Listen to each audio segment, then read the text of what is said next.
No BBN as fix the country. And there was it. Wababesra Nebra, a Fiifi Pratt, near Boncomo, and near Shadia Kosovo, a memo has say, a mood de day, see us will be I am mem because who dear gra was so bad. I got it here. Yabana Niaba. And then Tuesday. The 26th of October 2021. But oh boy, Juma. So yes, let me be very frank. Oh yeah, Juma. Na because Juma we say mona mudi kan sha se de dada yeah ni yemubi yenso ye den ni be so mu ni ayebi and the old dogs are back to the scene and you can't teach an old dog a new trick. So we know the boy Juma no ankasa de wonim ni nyina nti uba no wonder say Upeja Kingdom Plus another level. Wow. Super fantastic show. Wow. Kena kasa nyamena mekai. Ken wamu atnechia study nyoma ehunu de ekoso nti waka na de mene wan na menji ntu eye radiada roma enemy team eye Kingdom Plus team anama eye dwumade we say ekoso. Nice one. Yes answer welcome mu biom e de waba eye Kingdom Plus odia. Na yaba yi de eda na ekọ unia bibia de di ma bibia na di, but we will take a year consolation in the fact that say Damparene a year Henry Courtly IGP of the Republic of Ghana and a year regional minister the thing we've been talking about, that under this sun everything is leadership, any other thing is effect. Dampare any a regional minister Sampeni Ampano say the right leadership. Okay. Now omudi or mine anymore. Or my Ghana be fan into my pefra. Beautiful. So we have hope. So eventually we will have a year leader, sir. Or more a year the heart of this country. Leaders, they care about not money, but they care about humanity. Leaders who care about the next generation and not how much they make into their pocket. Okay. Gradually, we are getting there, and we will get there. Beautiful, beautiful. We getting there, and we go get there. I'm a Ghana fan into my pa Afro. Obi beka se yebra okatechie oye die ni a yen kan kire omo say die di kan yebechia Kingdom Plus tiefo nyina na yegase me die ni a more often than not obi a otese me a bia only the quote unquote a revolution. I would have preferred to say yebeka se oye die ni so me a Ghanani. Okay. But then again, I prefer a bowl of salad to a bowl of kuku. Over salad, the money affair, ha wa ya ringi lettuce kakra wa ha, carrots kakra wa ha, onion kakra nie, the opema yenisi no de kakra guso, na egubo ni mu a aye fefefe. Refi baked beans. Baked beans kakra. Sa salad no ano. Ofana de gu blend them. Now we yam ni bomua. Elusu the beauty of it. Okay. So in our diversity lies the strength. In the sense that yes, yeah, your my Ghana. The also within your my Ghana, you were different tribes. Yeah. Yina ya jiatum say you pesi etna at one place. Yeah. So here fan me free wa Ghana. Me ye sante eniaf enfante. Me ye fantini kakra. Asante kakra mfante mem fi Elmina asante mem fi Santiago na ye obri konfo anoche konfo kokko na ya asante konfo ni krom. That's right. Na akuduru ho na me ya Santiago na yoko hene. Okay. Na me na afieja ya afia pem ahankro aduasam 1932 ana obesin free agona koka bomfa achease no wasante achimbumfa eti empempi no so me kire ba bia mfira asante achimbumfa nso yasa ebumfa chiase ho nso me bodin yane na mua so I am a fanti and a santi na fanti neka inche bodam for the fanti bodam for them te ironically me kwa fanti pem for 4 years but still and I lived in Cape Coast for about 5 to 6 years but still mantem fantino ebe anya me fort my better 13 years maintain crime so I should tell you my gonna just my bon but ni nyina ye be fa de sa ni nyina ye so friends are free fanti ashanti ni mbia ya okaka on ni nyina bwa no kosi oye Ghana ni enokura atwamu a me baba ye igbeni efri eye akachi abo akiri obebi efri okove okay oba in fact me bank no na me yire ye kroboni kakra so I have everything in my house okay nice one oye adwuma wo Happy FM na me wo Happy FM for 4 years oye adwuma so wo GH1 TV and also for how many years couple of months almost a year since you are jai happy yes radio your debut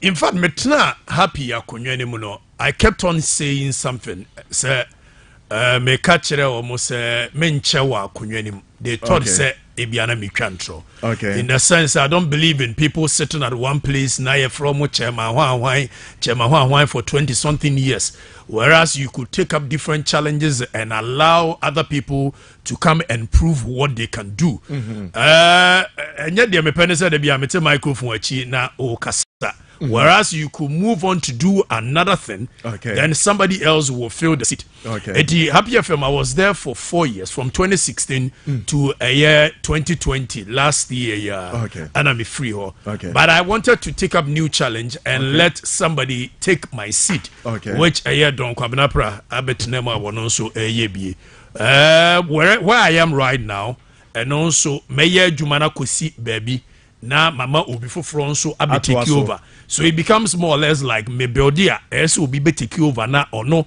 etoaso na me kope bibi foforo na so that is what I'm doing mixing war and from obi say akatuchi bano radio money television money ade the reason enye ne pen o DJ na the reason why ya no DJ na ye edu tutuo ewo company no mu I'm for tackle pen ni ade nti enye say bia wo hyeda ne company ninya problems but ye do akukọ konduro so bebre a ni nyina senya so wordin a nka se monitor Ghana de wo munie me fra Santiago na se edro obabi a edro ntimi mfiri baby ya nkopie baby a gese konfa no chikrum heavy ana konfa no che bosom de otia no sesia na nani makubrensi ama oye GP atu ichambeba no okay de otie eye konfa no che akonwa so eye doctor anochi ababi ofrempon meba no in fact edro bia no a chen nyankopon twedi ampo heavy me na nane kwabena nyina of onyina ban de otete ka ku pa Thomas ne omama ka nyina me na kwabena nyina ono na konwa so anamtie okay na wiase ayokofo nsuro hwe not because of anything if say ye ka asante sunsumu a ayoko mu na efri ana ayoko ne se bi o mi mfiri na se me ayoko de hye prekope wow na ebase ase obi akotu adura me amete se bi o me chembosom yakasa na me ye aduru na nkasa eti mi mfiri media house bia because obi see woni madwuma unsuro broni thank you ana adwuma we no enya aduro ne yede ye obetimi akoje paada be pete wonimu ye microphone me di mfie miansa me mame akosu abene wa bomfa ache ase se nkrofo okwafuo mu a na wo mo betena yanimu hotie empani nsam a make everything na me behave differently so no wonder that I ended up on radio and TV doing a job that has to do with speaking to the masses etubetimi akotunru e wo hemfa nyina na enu ne sabio opa ye mu bi ni ya chini saa maniama ne enti yakobeni yako Togo your friend say atakwami woman de keke ka ho ya besina kwawu atobia se edro bia ni babia apart from wanga se ni padua no wadwene a ekura wo etutimi fa dro nwemro bia na benin sema beba na nseyam no ukobi not Nancy. ya chapa. Wow. That is about 13 years ago. And I assume you could draw Benny. Na nyanyuma yi enro wo meboa. Sa no moka. But me we yakura me hu. Ana me mfa duro se makodi aduro na me be radio. Time ani ye naive in our minds and na ye dwene say there is a shortcut to success, and for that matter obese eja nka ofa ha no otisi yasi ka duro bu ha na dimrika edi akiri otisi yasi ebia bibi koso ha na dimrika edi akiri. But the end of the day ye nante ye ni nyina no kire ye say there is nothing like sikaduro anywhere, and I dare anybody in this country. Are you sure? I am telling you on. There is nothing like sikaduro anywhere. Ben for succeed you. I will tell you a story. Some 13 years ago, na me nua ba ko your friend Nana ya Asare dodo na ni me by stereo. Oya on person me bundi ba mabo. Ana kwame empare shady. Ana yesi ye ko pesikaduro because out of frustration and desperation of the Ghanaian youth without knowing where your future lies, there's sometimes people will exploit this vulnerability of the Ghanaian youth, and for that matter they will end up in places which are unnecessary. Look, you down po anu nyina wo beni any a day for 3 days 4 days ye twen say sika yi busum be di sika be gu bag mu e dia brewo. These were so to speak out of desperation, but nyansa bi anim empo anu na moda na mo yeden yeah de nwira kate so. But you know the funny thing, you call Port Novo, there's a place called Port Novo, and from there we went to Abome. Then there was this guy, our friend Konfubu who Drake, Malam Drake. So you call you can be Akwana we interpret you know. So you know me, I'm a very daring person. Yeah. Akwana we interpret, you know. Malam neka chance one can share say. And you may bosom no edisika begu if you're suem edi abreye na odeba na yeja nieko ni ebedi 10 years be that means ka by now nka yewu ana me ka kira kwa ne se on ka kira bosom ne se media me mpa chini ejie bia o and is ayi hwan no de aduro me ba spirit ko no de be ba no de ba eso wotena ho ne ebosika na kira mu se de de ba ye no no ansani ato so. Yes, so obviously out of desperation of the Ghanaian youth we ended up in these places. Believe you me, say aduro bi wo ba bia obi onim kwawu atobi ase atobi krum. There was a man there called Eyekremu, which in Azania metesi as we ne ba na take you over. What happened is that you could do kwawu atobi krum anopa be 5, okay? How much 5? Na enipa wo ho as at that time na metoso 526. Fiifi me aduro bia ni bia mama. I'm telling you honestly, my mind is much more powerful, my mind is much more stronger than a drone because me chini ni nyina so na mehunu die wom.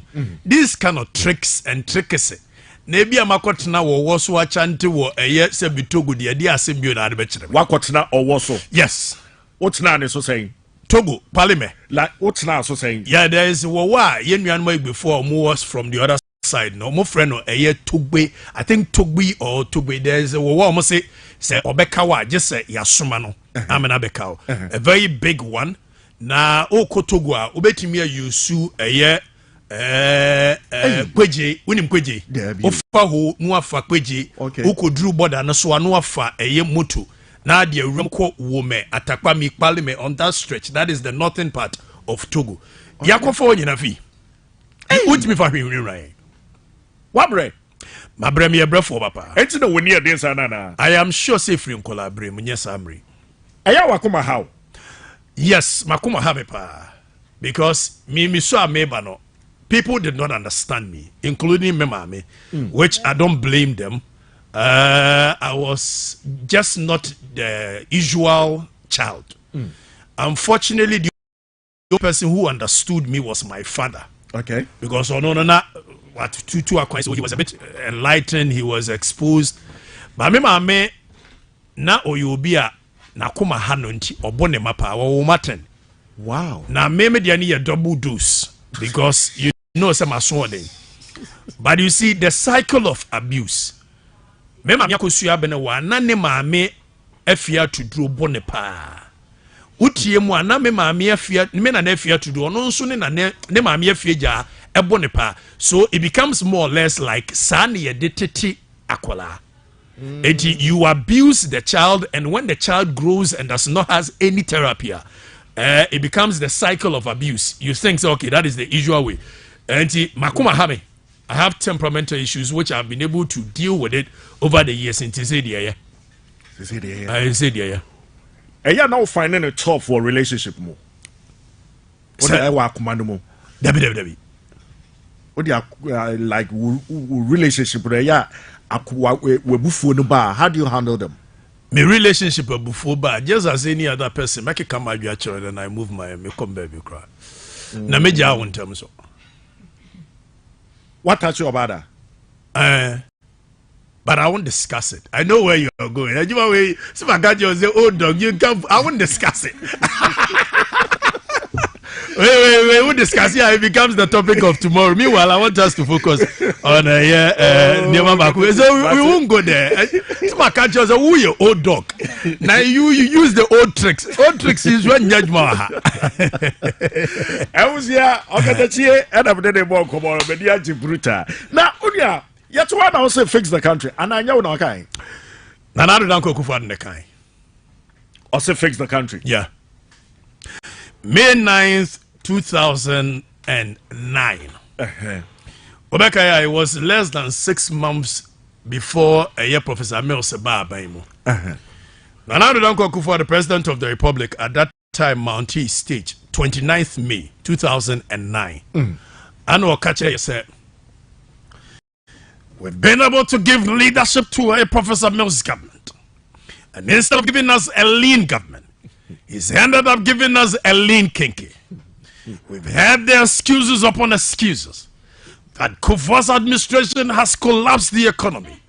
I said to President Mills today, if you say the economy is broke, fix it. So fix it. Nanado Nekai. In 1995, Nagana for Chile Womo. And Nanado say, JJ Rollins and Memuono were breaking the backbone of Ghanaians economically. So on any man for Kwesi Pratt mo, Dr. Nyauta Makulumo, Akutuampa mo and the rest. Omote womuhugu monte no mkache JJ Rollins say kume preko de ba eyebrofuma. Look, we are suffering, and for that matter, fix it. So over the years, Nanado has been telling successive government that they should fix the economy and fix the nation. In 2008, Tama Olusu election, na TV3 for Koye se Omuko interview no. So that time I have the image of Nanado na ote eye ni fie no war no so down ho. I think he wanted to still portray the people's Nanado. Na Okambrofo. Somebody says the sovereignty of the people by the barrel of the gun. When we call for democracy, he turns the barrel of the gun into a political party, gives himself power for 8 years. NDC is a walking illegality. So obviously, Nanado sees NDC as a walking illegality party. Yeah. And one would have expected that the backbone of this country, which is the single document that binds the country, that was propounded by the NDC government, which was an illegality, Nanado Danko Akufo-Addo would have worked on that document, because documenta illegal governance and the debate. You Nanado obviously couldn't have fallen in love with it. So yenyina ye tuaba man ye campaign man 2016 say omra me fix it, the problems of this country, including the document which a bind Ghana. I am talking about 1992 constitution. In 2008, 25th of November, I hear debate in Tamale. Professor Adai Mensah, at that time, who was the vice chancellor of the University of Ghana, asked Nanado Danko Akufo, the president of the republic, then the candidate, a question. Say, in fact, there was Mo Ibrahim Foundation African PR review mechanism in 2005 that came up with a report. Say, Ghana your problem when you na your constitution na you operating so it yes sano. In 2005 President Kufuor called a Khartoum in Sudan African Heads of State meeting eko council besisano but when 2008 run up to the elections it was one of the heated topics in this country. Nana Addo Dankwa Akufo-Addo kohwesa a debate na rewe brofo as I sit here today as the candidate of the New Patriotic Party and having been able to work with the constitution after 16 years of our independence, obviously I believe there are certain portions of the constitution needs to be relooked at again. Talk about appointment of ministers from parliament. Talk about this, talk about that, this. Then when you finish, you said, when I become the president of the Republic of Ghana, I will set up a constitutional review commission to look at the constitution so that the proposals that they will make. So Nana Addo Dankwa Akufo-Addo said that he will fix the constitution when given the mandate to lead the Serbia Republic. When your mandate no, Professor Mills nya mandate no, but ohunu nyansa one Nana Addo ade na waka no aye debate was I will set up a constitutional review commission. And was setting up a constitutional review commission which was headed by Professor Emeritus Albert Kojo-Fiaju on the 11th of January 2010. Mene ukase se bi onya kwahwe akwafo na na commission so. A Professor Apiamenka Akenta Apiamenka the late any petitu na also current EC boss now also Ogwama Hene of Osaberi Makwesiata was on the board. Remona to any party trade bebre any bebre koye including Nana Addo Dankwa Akufo-Addo, President Kufuor, JJ Rawlings, John Mahama, nipa more than 7 million of the Ghanaian people. Omo call around JJ about 83,161 documents. Eko US, ko UK, ko Canada, ko Germany, Besini ko Benin, ko Togo, ko Bebia Ghana 43. Eko JJ wo madwene. Omo wie no omo propound solutions to the problems of this nation. Say yam fam fix wo man no. Me no ka say be sine Ghana mpanifo so mo mfanye. Nana Addo Dankwa Akufo-Addo na was yam fix wo man no was still ovanye. Nana ba ye wonye bibia ma wani nje won. I will be a liar to say Nana Addo ba ye onye bibia ma mani nye ho. Free SHS is a fantastic policy. Is an absolute policy because any policy which puts the resources of the people in good use for the masses, I will support it.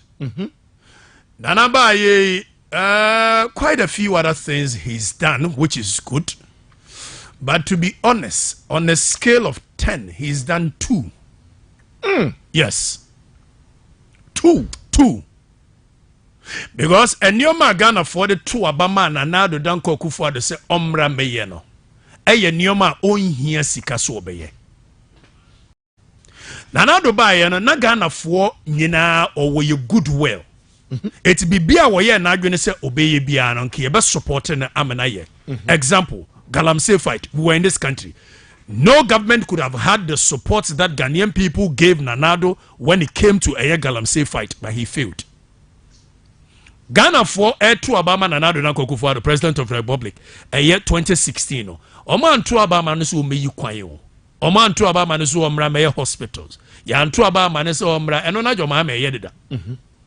But we felt that after a period of time from 1992, issues of corruption, career, indiscipline in our society, so for sorry and simhunu, obia sorry or yedi ope.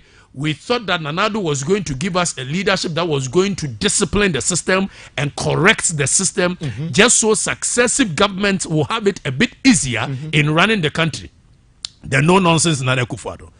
But Obaye, he's been an usual president, very usual, and even worse off than any predecessors. Worse? Yes, worse off. Because the yardstick they measure Nana Addo Dankwa Akufo-Addo, it was higher. The benchmark was higher than all the successive government. We thought Nana Addo was bre and wababeye president. We thought Nana Addo was a lawyer.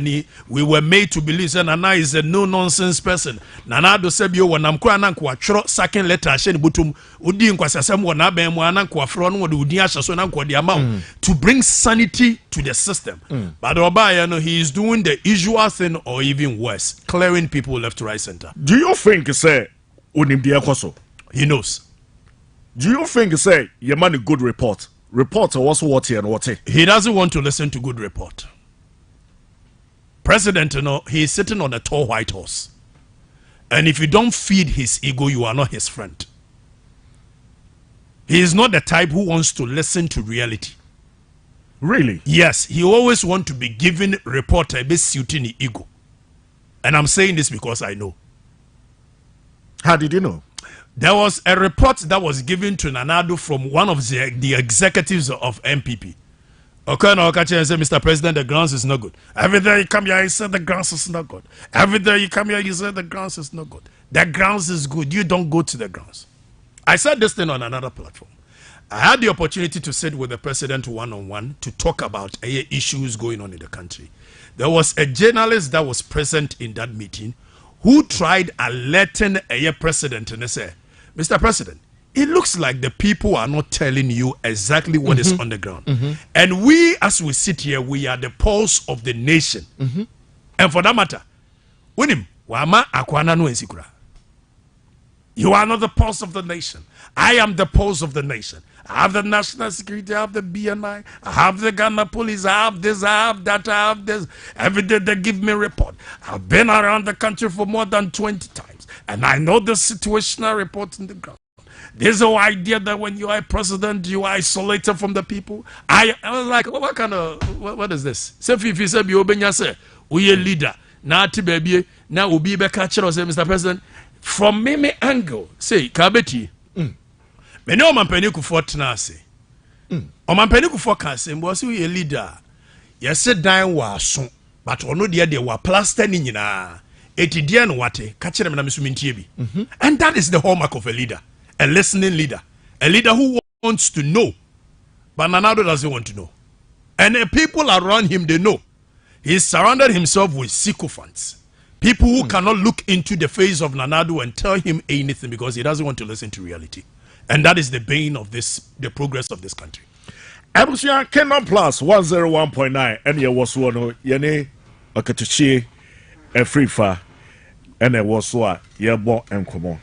Ye check out ye my timu said ese ko me wo sana se ubu afupa ababe 3 days so 4 days near me wo se wakasa me de bia mbofu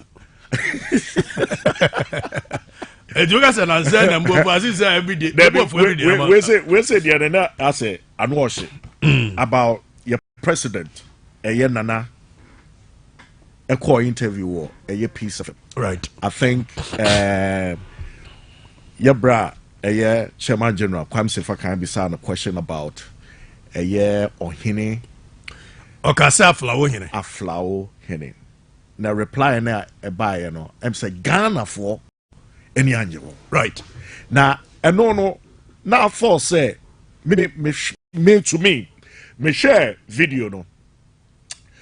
I think say me my dream no. I think say maybe an na air care diagro because of the vibe or ne Kwamse Fakan war. Any free na no pu free mo car say on control so she knows wabra because we share action na Kwame na also wabra what I say it's me that be feel say vibe bia your president ne Kwame warning ti and bia or cast asem na I don't think say no me to me I don't think say ebia no omini so obekasa se san komo na wone Kwame Sefakan edi no on Sefakan omo ye friends pa that is it they will have private conversations so on Sefakan have a conversation won sedwase a Ghana for kan haye you see media is a serious business when people appear on a CNN when presidents appear on BBC enya won ye be din sedwase nkomo and when media personnel who have the image of this country, who have been accredited with all manner of titles to show, Sabio, they've lived up to the name that they have. No? When you meet presidents, it's a serious business. Running of a nation is a serious business. So when you have the opportunity to sit with president to ask him questions, you don't behave as if say president now or you are down for one netna and say you are sitting komono. Sa president na ni din komono. When the people believe that you should be able to ask relevant questions to president na abasane siremiye who how he is performing. You don't go and sit down and say, hey, Mr. President, Mr. President, what is that? Somebody is raising pertinent issues in this country. Or he bin kasi into V8 mano. Or he nin kasi mumra mesi hospital. Ya kana say a diamame. Or he nin say me manfo pesuku ako. And for that matter, education. Education. Yes, suku ni bisi ha. For almost 3 years. Out of political pettiness in this country, which is being perpetrated on us by these two political parties, we thought Nanado was going to. Medical catcher said, Nyoma Ghana for experts say Nanado would have done are the things you don't need money to do. Sa abandoning of project. Look at Seglemi. A whole Nanado, a nim se sebio, a memoir a continuous process. Ye nim se wabano, dear Professor Mills, by yet and time, what the year President Kufuor say on. A year na Sante Mampo Asokori Mampo project in the Eke Council. You would have done something different. Obaye, Sebi Obia na Guinimudobia, so was Scoho, near started project to be that. Now project in that drum pempensobia. Why do you leave that project out of political pettiness and propaganda? Osime constate another one. Yasa twaso, or yene say, what the idea si ho, ma mani sikakura. Emrantia no maba one pesku ni biako. So as a journalist, this should be a matter of concern to you. You don't meet a president and when you are asking this question, you come across like a pedestrian person having a conversation with the president. Reply then again, the reply coming from the president.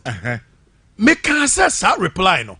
Oche in the car say yemra me be suku ewo eye ache memoir. Nanado wouldn't have sounded that arrogant. Okay. Say, yes. No, in that sound of feeling, that is what it is. Okay. Look at the posture, look at the manner in which he said it. Oh no, na come ultimatum. Oh no, oh no, na ultimatum. And one on for me, you don't speak like that as a leader. Okay. Leader, there, you should be able to deal with criticisms. And how you respond to criticisms as a leader shows the depth of a leadership, a leader you are. But it looks like Nanado, like I said right from the beginning, he doesn't want to hear the truth. What did I say? Se gabe here in the catcher will say, Suku bisi gabe. It may mam what to make me yet to chroma say. Mianka se minya mekasia utumfo nese to catcher. A yet triabodom him maybe a chum, a Professor Mills a pencil. Say on any adoma maso. One tiana sabio yasuma and go for free Flagstaff as a core copacho. What more call a flag a can say, Otumfo him view Otumfo Casa Gabi Ochreda, Conen and Crawford, a disrespecting no as certain against the people. Yansuman Crawford Mianko Uncle Pacho. So you should know, say, your leadership. And yet to Chroma, you see, politicians over the years are using a yes to me now, man for the to disrespect a yet the chieftaincy institution. Let me tell you something. On mine, why a politicians in the and then you are going to G to me, ma, or my way. Yen na nanum from chumen chukobia manfi otia kente obri yebua o se tutu na na okon awiamo eye kenago kole mu. They fought for the freedoms of this country right from 1472 when Don Diego de Azambuja landed on the coast of this country. So enya omodia omai ne ye na nanum eye eni kobenaboni de third mu a eye 24th February 1948 omustaji eye demonstration to fight against eye the people who were abusing the powers of the people. So over the years omani are him for dia. And for that matter, you are only holding the power in trust for these people. And when one of them, whether out of frustration, is telling you, I'm giving you up to February, do something about it, you have no right to sound arrogant as if Sebin Prediasa or any favor by doing what he's asking for. Question, what do you put to my when your president you put to my what's going to be your reply? Simple. The resources of the nation are very limited. Che amubi nyabi. Eti yebeshe na yama education minister and so eni akoho na says ye bibia nemo ne yebesere se obi anya abotre ye be odi oman no ye be ye nkakra amu obi ansa ka bi period. Relaxation by ye bra Kwame Encheno. Now, ufi say nka president cars asemo. Ufi say nka also go pushing an answer. On pushing no. Nyamena me be chire seva kind journalism. But it's as simple as ABCD. It was too pedestrian. It was too ensegasing come with the president on media. What friends are line or just ensegasing come. The conversation, the whole conversation he had with the president, as if it was just a PR gimmick, not anything serious. He wasn't asking any questions that demanded the president to be accountable to the people. Let's be very honest. Sevakan is my senior. I respect him, but his uncle was pedestrian. Yes. But it was pedestrian. It was in Sagasan Komo with the president, laughing, sir. President Kopiesi and any president, sir. Mummy, serious in this country. Yeah, now grow. When the president there should be serious conversation about a nation. Mr. President, Henry Cote, say Henry Cote, president, no, not Henry Cote 7. The people are those who are supposed to say it. President is not the one to mark Henry Cote. We are supposed to mark him. So Henry Cote is PR gimmick. Yes, we love Henry Cote and what he's doing. But then you now go bizarre president Henry Cote please let's get serious in this country. Make call baby Cote like now so a group of people almost and come on. Say campaign time, you know. I think say your president make a statement to be say it is castle Anna. Or see it so. Minim say I 2 year old. Yetiskaso na enise komode bibi sa no yetiskaso anse komode o man ye nyo hiamai na menam na mesrasra mo ano no problem ye president melse say ana na me corona srasra na tu men nyamodi ana and what can old fadama okay na tu men nyamodi angrofo no se ye dia ene me koso wa sra mo sa ene wa sra o mo no mo di tumi na ma you as sisi no Ghana for no bibi ana me ko to sa conversation I say omo person mo find out sika na your president ka say ye woska ye tiska so e sika benya e na sa sika no say ye tiso oba ye wan beto sa sika na na otiso ora so tiso because gold na nyirai diamond in tunyirai bauxite in tunyirai. Look, we sit on arable lands, and this one, when I'm saying it, I generalize it on the whole African continent. The whole African continent near Tisono. So what can we see in our boom? North America, China, UK, Germany, wherever. Now you see a baby a arable land, yaka arable land, Brunikasa. A chirep baby sebio udria diania, utunto suguwa eye. African kwa out of 100%, ye was 66%. Fee. 10 years. And she craft food to the tune of $10 billion every year onto this continent. Na sebio ye more damwa. Na dokasi ye tiskaswa. 33% of diamond reserve is on the soil of continent Africa. But nothing is happening. So yes, ye tiskaso. Coal. Sa eya ufa ufuna ye phone ni adinina. We sit on no less than 44% on the whole world. It's yetiskaso. Bauxite reserve. Look, Congo nkwa betimi feed the continent Africa with water for 70 years. And so how many of us have water flowing in our taps? Congo nkwa. So Nanado Kasi yetiskaso, he was not wrong by saying yetiskaso. Ghana yeti bauxite ayama se chom. Diamond ayama se chom. Manganese chom, timber chom. Na sebi nyo maya abodamwa. Aka wo sapele wo wawa mahogany. You can say odum kakapempe. Why do your people still sleep on the floor to write in this modern day and era? Are you sick in the head or something? How much does it cost? Is he entry and we are no mucha cotton? Yet ya say Master Jones wachi rosewood or quacosheno. And so then Koragu a year to mujakeche. And Kolagu a year you can't say wa. And Kolagu eremo. And Kolagu karaga. And Koragu saman boy. Our more chore or more fruits also Sir John so rosewood. Yet to Chroma say when we have a bray, ye export to be Copisca now export ya Copesica dia behelman. For now, man, for the Dafomwa, Yamubobi Momon International and San export to be Pesca. What kind of sick nation and sick leadership is this? And nobody wants us to talk about it. Yet that's what is so. If it's a diamond yeska, bauxite yeska, manganese yeska, copper yeska. Now sebio, Fee, look at this. Omaya ye correct people. A continent not filled with a 54 bunch of old men, with the exception of very few who are not thinking Tibon Kosu leaders. If not, let me ask you, who want natural resources, non-renewable? Now obi de a papers our printers to see a friend of dollars, which is renewable because dollars can be printed any day, anytime. But gold, bauxite, diamond, manganese cannot be replicated any day, anytime. So if you are ever going to go into negotiation with anybody, why won't you get in return something that is non-renewable, just as your gold, your diamond is non-renewable? Now mo kwa anuma kwa jeje dollars a ya print so etu ono kwasi brone ne tisika paper no apprentice so say your friend $100 no de abra no abefa gold or diamond no de akoguo see your friend the gold reserves. Now what's akọ na wakọ bobo say what kind of sick leadership is this? There was 67,516 kilometer square road in this country. A kilometer of road per a year a Yukosia Mwakwata. I say 1.5 million Ghana cedi to do a kilometer of road, proper asphalt. It is all Besebio man for enya a year roads, good roads in this country. You don't go tell the Bronies Sebio for dollar better good. What do? America for more good expertise in building roads. Brother build this amount of road and take my gold. Brother build this and take my diamond. But they will not do it because omu here sikane go mubutum diakodima. What kind of sick leadership is this? Do you think that the ministers aiding Yamo? Ono edi ono anu Yamo, the ministers bia. Are you sure? We are class prefect. We are headmaster. You've been saying you've been given the power to appoint anybody to any position. Put anybody into any position to do the job. All you need to do. Nana don Soriano Pastor Sebio Okwesi Nkwancha Kotitekatemu. He needs to appoint somebody to do that job.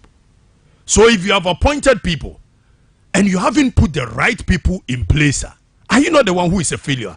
Today I made a post that Dampare and Korti are showing that in this country all that we need is leadership. Every other thing is effect. And we be say now why they appoint you omo? Now I'm say true. Nana do not Akufo-Addo na appoint you omo. But the president has 7,000, almost 7,000 positions also appointed. So if out of that 7,000 positions, only 2 can be seen to be doing the job, which forms about 0.0226% of the equation, it shows you the kind of leadership we have. Again, if Nanado has been able to appoint Henry Korti and Dampare, and they are delivering just 2 people, we are seeing the effect. Imagine if Nanado could appoint even 1/3 of the right people into right position, what Ghana would have been. Just 2 people, we are seeing the effect. So out of 7,000, nearly 7,000 appointments, let's even assume that he got even 500 correct. If 2 people, we are seeing the effect. 500, do you know the effect we will have? And you sit down as a leader, your people are not delivering. You had the opportunity to change them, but for you, you said there's a reshuffling thing is more of the prime ministerial positions for the matter in the UK system. That is where we do reshuffle for the people to be in favor of the prime minister. I don't believe in reshuffle. Yes, that's another for you. Obviously, Mr. Okaze and another because the way Okasaru. Oyobia Misiano, Minina Mebana, he was my mentor, he was my icon.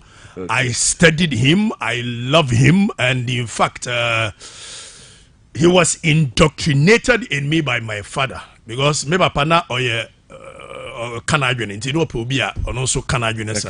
And right from 1998, when Anadu came onto the scene, I've loved him till today. Beautiful. Ebusia, okay, to cheer FIFA, Ewo Fidiemo say. I got 10 more minutes to the top, and it's going to be 4 p.m. Now, Miss Ramwa, and then show name Munano, associate wumpa. Okay, teche kasa na wakasa. Ebusia kufo egu Facebook nyina obia ema opia more powerful. Fire and then home croniba. Wisdom is talking. Ebi say wisdom is speaking. Unia yeti kroma say ni ahunu eja ye papa Dampare ne actiona e kwaso sese.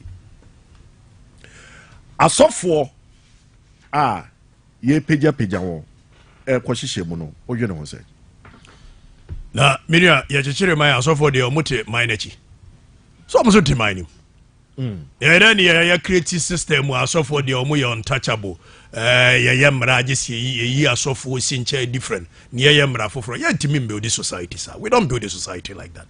We build a society, everybody must conform to the law. Whether you're sofo we are there, you must conform to the law. But you see, there is a system created by the politics and religion which sort of leave the people impoverished, capture their minds just so they can think, and they exploit their vulnerability. Listen, let me tell you what. The Adam Pareka and says, "One who know a Fiifi Pratt who vision. Ko Fiifi Pratt on the catcher no. Simple as that. Yeah, no, I Tiana who be the Delguya so many Fiifi Pratt. No moment a marketing. They want people to come to the church and give them their money. Okay. Eya about sika. Sabi wan ku abefo nku wan dey oyo na wan ana brana me shon kom na ukwa na wudi 200 Ghana to na sofo ne se kofie ne ko yusu abefo nku edi ni pattern wudi 200 Ghana ko to anye 2000 afford ko dey odi ko didi but waji wu sika na to any per 100 waji say sika no 200,000 but odi ko didi wo se wo ko twa nyame anim. So we have gotten to a place where we must sanitize the system, and we cannot create a parallel structure for ourselves. For sanitize. Yes, we must sanitize the system. And I will say you cannot have sanitizer. Yeah, we must sanitize. Yes, sanitize. Listen, on my no home.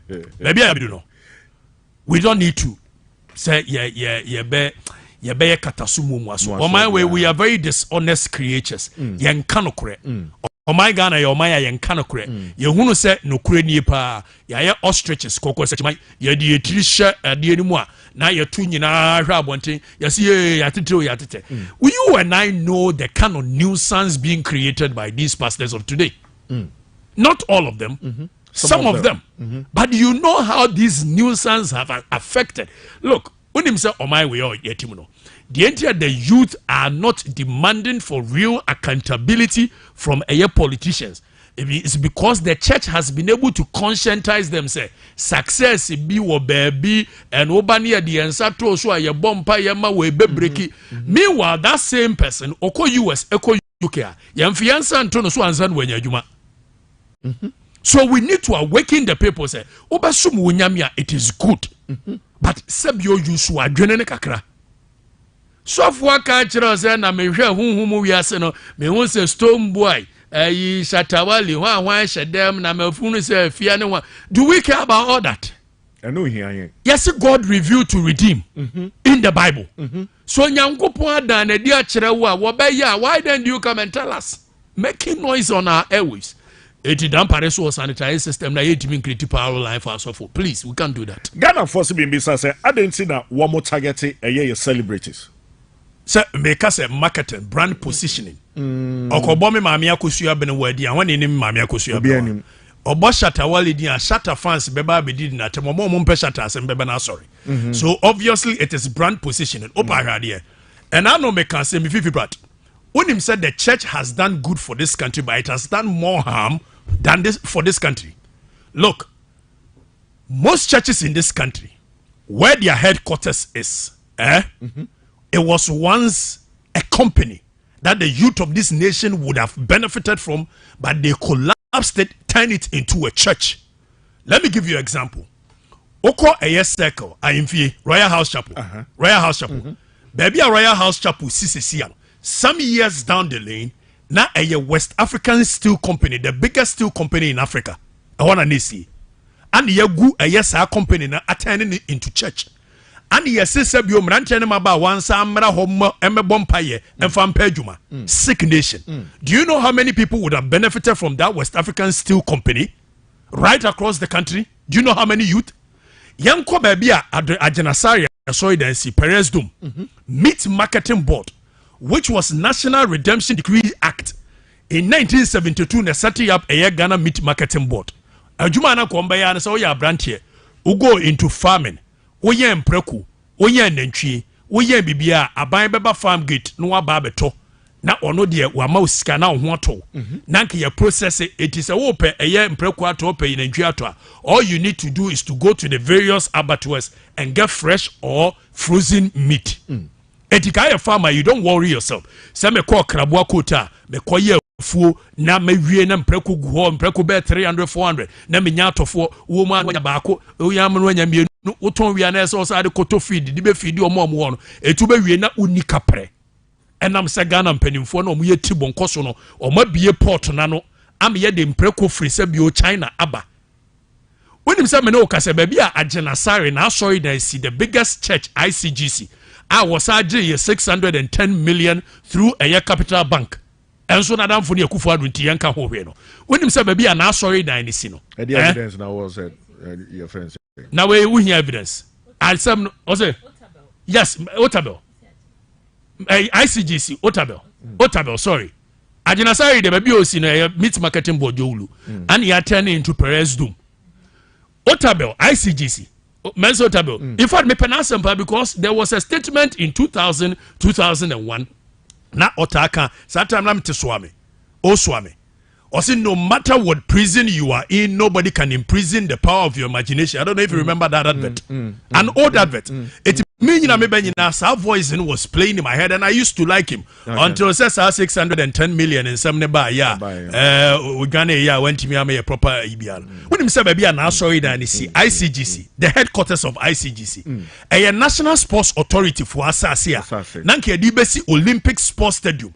Edia training mrantiane maba wa moma ko Olympics akwaje medals in Skabre and so you are turning into church. When him say Kodesh, aya can say Papa Ebreze. Dak word mills. Dak word mills. Baby and also then you see and there where your lighthouse watching where your mega watching where your minim say Unilever company say Guinness there be our rebranding. And now what did you otumfo atem say otumfo say tutu any you how to lead do you know say baby and now sorry that no it was one of the biggest cinemas in Ghana Ophel Cinema yes a one newo by your collapses and your way you're turning into church and I'm running about one say go into those churches to go and pray to God to give them work. Are we sick as a nation or what? Okay, almost say maybe at the time or motor na company was insolvent. Let's assume it was insolvent. Look, and they say you can say a mewafa company say a year insolvent na opeso tonwa. Nyansa should tell anybody say he will sell it to somebody who will create another job for youth, not turn it into church. Aden Action Chapel money mentioned anyada but onwa akoto na sase yanta wada ho a osi in Action Chapel yi osi na asori dan mo de baby na motete na company no magunu na mo de adane asori na asem rante ne samra ho emebompai so ene dan pare so regulate the activities of certain pastors. We need it as a nation. We cannot continue to do the same thing over and over and expect different results. We need it as a nation. Abusia, the king Okatechi Akasa. Now, we've made it look like religion is an untouchable place to go. Sir. Yes. But you cannot fault them and you cannot blame them. Do you know one of the most difficult things in this world to do, Fee, is to unlearn what you've been taught to relearn something different. Yeah. Mema say ya wo mi an ka say me Methodist ni. Wa musa me po wa wo mi also ye Methodist ni. Etu nim say me nkwa sorry for the past 10 years and so busa me am say me Methodist ni. 10 years. Yes, 10 years. No, me just say be obi your wedding. Me pastor. No, me pastor ko. Because if I will meet God, I've been a Buddhist before, my chantepe, my yedes, I've gone through all of that. All that it says is to be human. Yeah. Sebio so wadoma people the blogger. Nisi kato foma unwiano. Unfa people yere. Unkum people. So all you need as a nation to survive is not going every Sunday to church. Na kwa afone ne kwa master eri omo. Na wapon asori ya won kofi. Na tade na fenti obechini ho achiachi ankrofo sa Sabio do Sunday from anopa 5 no ekosi awia 1 bia ba nyina ye empty about 2 and ho asai ma hwam na betra no sorry man. Exactly. So this is deception. Now you see a Christian nation and Penyampa yasum nyame anke yesi kan ke be wi say na omo mu wi asika pa na omo na te front low nti me pa sorry O supporto prophet Dampare 300%. In fact he is not the law. There is law. He is only enforcing. Ejuma na warrior no. Yes. Because ebinuma abesenko ye mo the same power no. Let's put it on record. Say he is not the first person as the IGP who is cracking the whip. I can remember during Muhammad Al-Hassan time with the police visibility. We saw difference in policing. In fact, the mrebi nkrophobia attack me na nim say me to na adwen na chim kakra. Eti nkrophobia attack me wo fanko barrier na me kokuma se. Na me twi ball warning shot to be wo fanko barrier ho na adwane ye. Say ja mepem ho adidi mudi. By the time I got to the next you can say police barrier, the information had gone round to say Obia we use car A, B, C, and D. Okay. That was during Muhammad Al-Hassan time. Okay. So the police was working. The police has been working under certain leaders. Peter Kwatie Champon time he was also working. I think at Namfuri time he was working. Meme Swane you can say Nimbuchi. So I know that there has been police regimes that has worked. He is only continuing a good service by enforcing the law. Where do you Mr. Rabbi Mr. Just 2 minutes. Me money fanfa entertainment in the side. Yenu bema Shatawali. Ne prank na akwaje train. What's your take on that? It was stupid. But the law is the law. And again, Yamani bail. I think the police was only trying to use him to send a certain signal that we are not going to entertain any nonsense in this country and nobody is above the law. But we are waiting for anybody within the political circle to misbehave and see the reaction of the umpire. I was yabena yabeno ayabe okachie a free fa ababe kasa Ghana for etieno wiase man sanyina etieno Rabbi Humphrey ewo fidiemo asay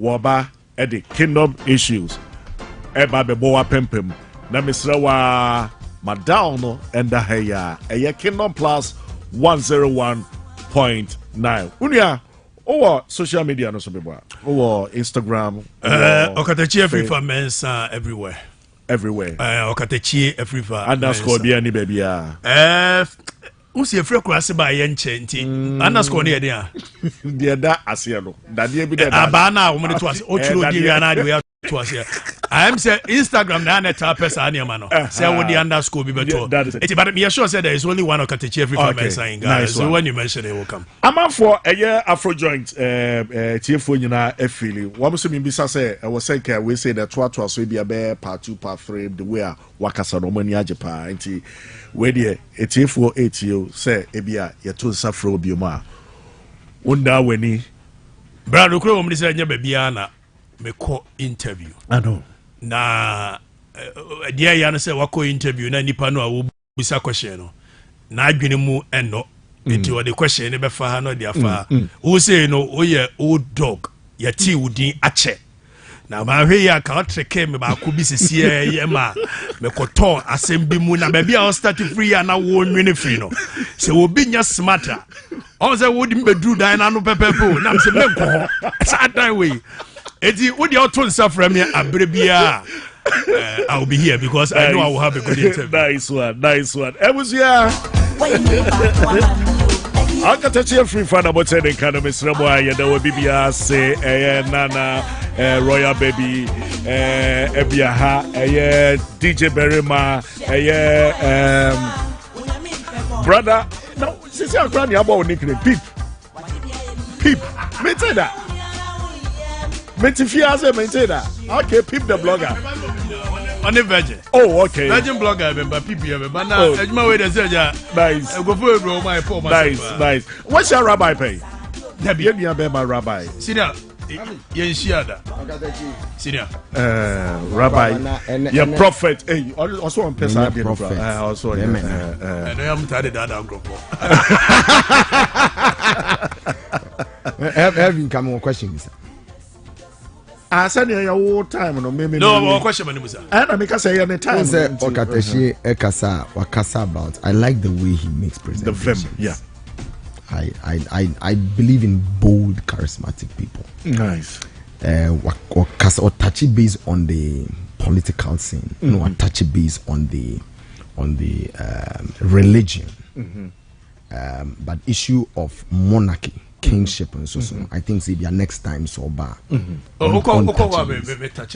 Say you hear video ya or hineno okoma Akufo-Addo won ya me twabo Akufo-Addo ana mwie na mde ba me na so na msenana wada ntuma no nsuma yinki nkom ntuma no ade okoma Akufo-Addo mu ade o eti za okoma no won no ma yinki anko ntuma ni mu a and in fact I've given it to our chieftaincy institutions. I think one of the things, and I'll tell you what, many one person am a championing sir and sanwa you see a friend J.H. Hankins. Besi na okoye na nanuma himfe bi omuso mo pe J.H. Hankins.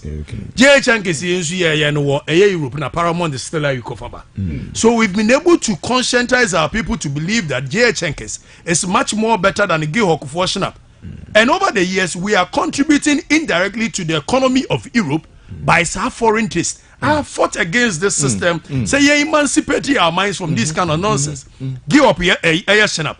More kwa him fear and another mundi man is a fagihok shenap bra. We have a namo yana where the abrofonsa and a yede. Tamoyana nano nom petition no kran. No more din yen numa a chan time I'm going for abrofonsa and the brewomo. Enti mesere.